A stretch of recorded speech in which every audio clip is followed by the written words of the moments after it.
Hello, welcome back once again. In today's video, I will deal with part 2 of competency-based assessment. So, let us go to the roadmap of my presentation. So, as I've already dealt with the concept and meaning of competency in the previous video, and that is in part 1. So, here I'll be dealing with the types, that is different competencies and the techniques to measure competencies. So, let us start with the first topic, that is what is competency based assessment. Competency based assessment is the ability to analyze and evaluate the skills and capacities of the learners based on task requirement. It will also mean that the process of collecting evidence and establishing conclusions on the character and scope of the learner's progress towards professional standards.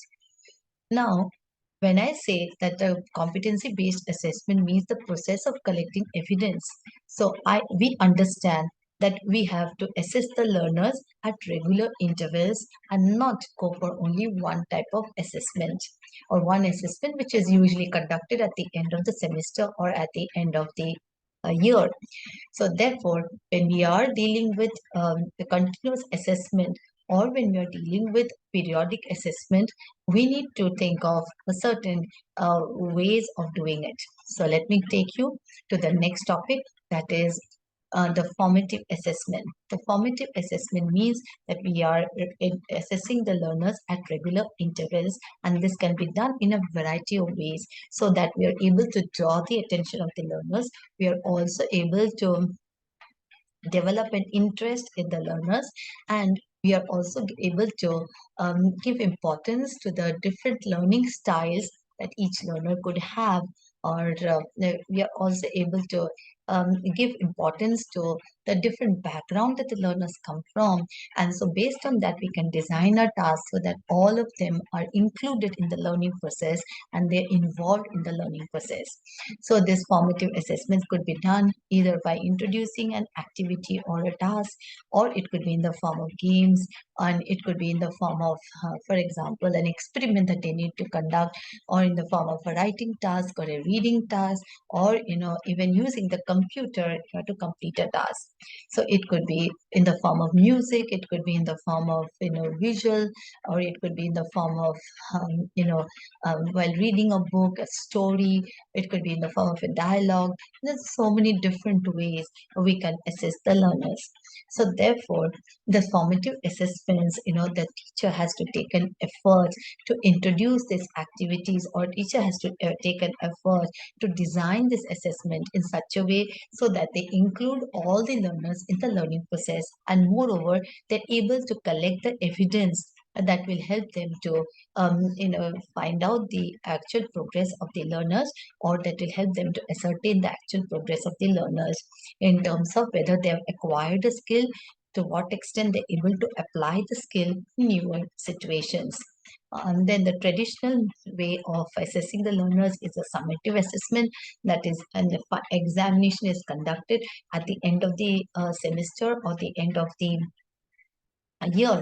And this summative assessment actually does not help anybody to understand whether the learner has acquired the skill or to evaluate the progress of the learners.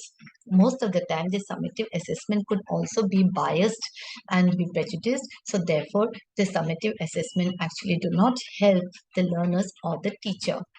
Having understood the competency-based assessment, let us now move on to the types of competencies. The different types of competencies.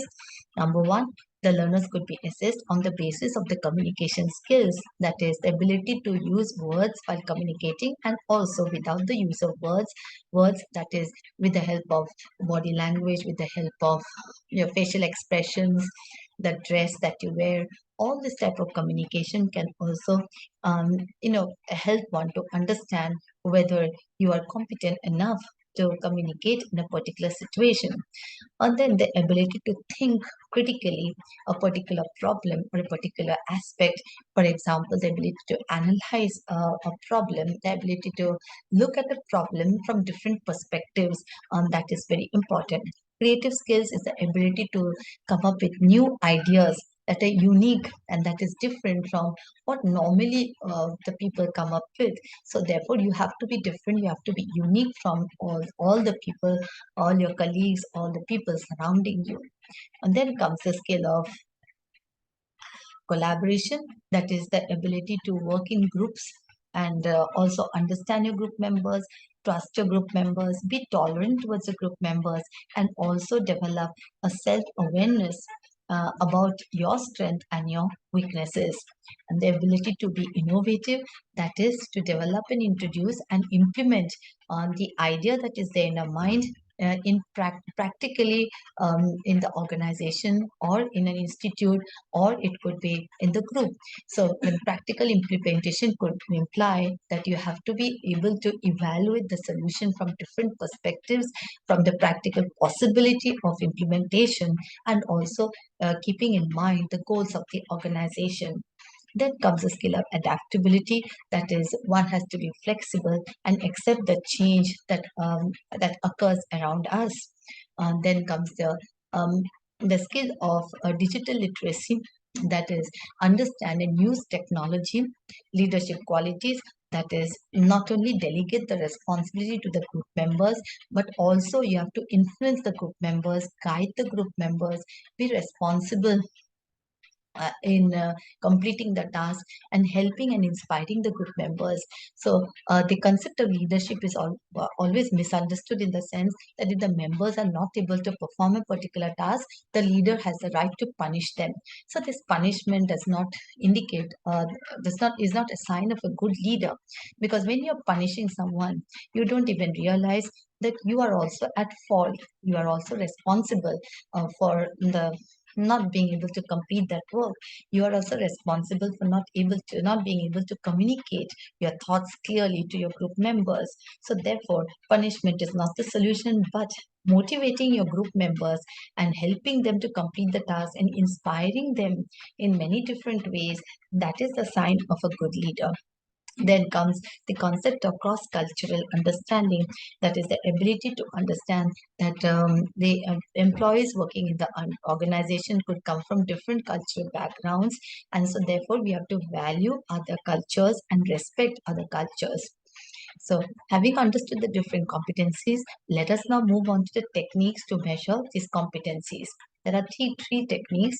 The first is self-assessment, that is the ability to understand what you're good at and what you need to work hard in order to solve a particular task or in order to solve the particular activity. So, for instance, nowadays, the main trend is that because there is less time available to complete the syllabus, so therefore, as a teacher, I ask a question or give a task to my students, but I also provide the solutions to the students. I do not give an opportunity to the students to come up with their own ideas, or give an opportunity to the students to think about the task, to find out what they know about the task, to tap the background information, or to find out what exactly they've understood from the task. So when we are not giving the opportunity to the students for self-assessment, we cannot expect that we can evaluate using the self-assessment method. So therefore, in order to be able to evaluate the learners on the basis of self-assessment, we need to give an opportunity to the learners to come up with their own ideas, to think differently, and also to understand the task in his or her own way. And this opportunity will definitely help the learners to become more responsible, to become more drawn towards that particular activity, to become more serious and become more thoughtful in the process. The next comes the peer assessment. We should allow the learners to work in a group, so that from the peer support, you actually acquire information about a particular task, about a particular concept. You also learn how to construct a particular sentence, for example, because your peers are helping you or supporting you, and the peers are also guiding you in order to fulfill the task, or you're learning from your peers. And at the same time, you're also aware that this is where you are lacking in, and so therefore you need to work hard in order to come to the level of your peers. So that is very important. Then expert assessment is the assessment given by the teachers or your superior in an organization.